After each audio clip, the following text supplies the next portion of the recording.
Alright, hi there. This is TCS with another Monster Hunter video. This time I'd like to go over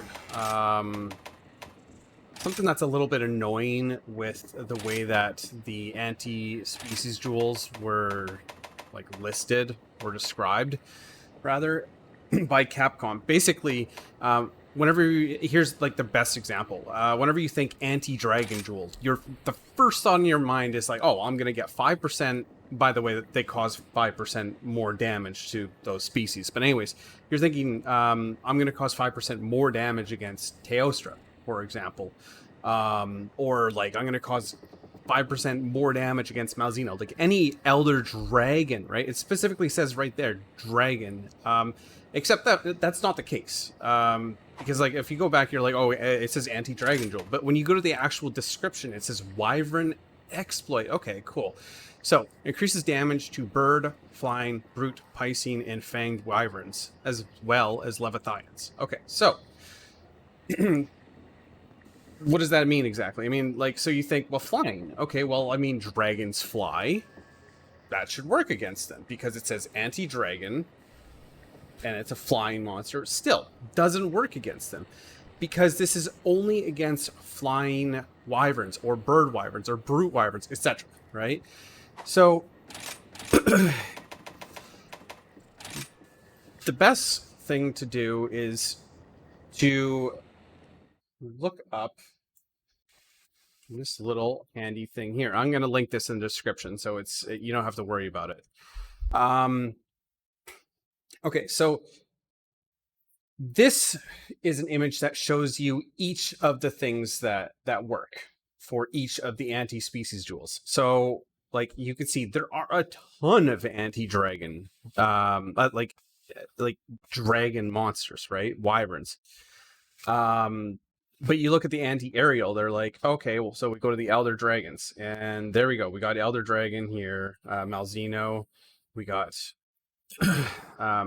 Chameleos, etc. Like all of them are like flying monsters, right? So that's why it's anti-aerial, and the anti-aquatic is like, honestly, that's just that's a given right there, right? And then anti-fanged, except like sometimes I think I was gonna say maybe some of them count as flying monsters, but no. So that doesn't count. So like anti-fanged is just like it says it's fanged, it's fanged.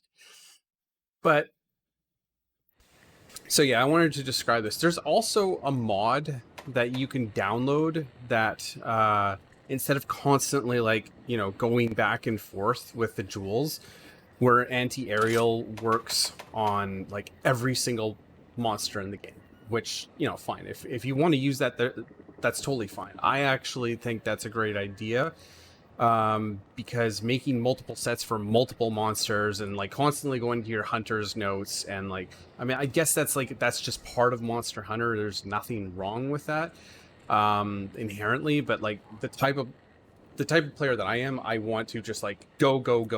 Like I don't want to like think. I don't want to go to my hunter's notes every single time and figure stuff out. So I just actually use the mod that just says anti-aerial. Unless I'm actually speedrunning, then when I want to show my set, I will specifically look like at the thing that I need to use, you know, using that, like, once again, this handy little list here. So like, for example, if I'm using anti-aerial jewel for everything, right? But if I'm speedrunning, I'm making a video for speedrunning, then I will, like, say I'm doing like Luna Garon, then I will look up, oh, okay, so that's a wyvern, you know, brute or whatever it is, right? So I will slot an anti-dragon for that, you know. So just be aware of that. But I mean, or just, you know, don't cheat, you know. But I mean, it's not really even cheating. It's just a quality of life mod, you know. But anyways, I hope that this was helpful for you, because I know that when I first started playing, this was just so ridiculously like unintuitive, you know. Like, you think anti-dragon, well, that works for dragons. No, it doesn't. So anyways, Tasty is signing off here. If you found this video to be helpful, you liked it, anything like that, give me a like, maybe subscribe, anything that you want to do whatever you want. I don't care. Enjoy your hunts.